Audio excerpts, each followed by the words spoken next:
early? Yes, I wanted to get a jump on planning a day of fun for you. Oh, that's sweet. What are we doing? Oh, no, just you. I have other plans.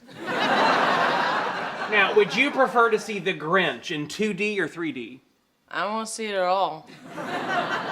Well, let's go 2D. No sense in spending extra money. What are you going to be doing?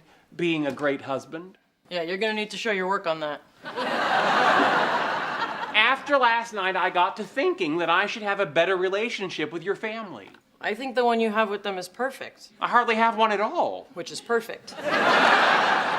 Oh, Amy, they're important to you, and you're important to me. Therefore, according to the transitive property, they're important to me. It's the same reason I'm interested in your big flat feet.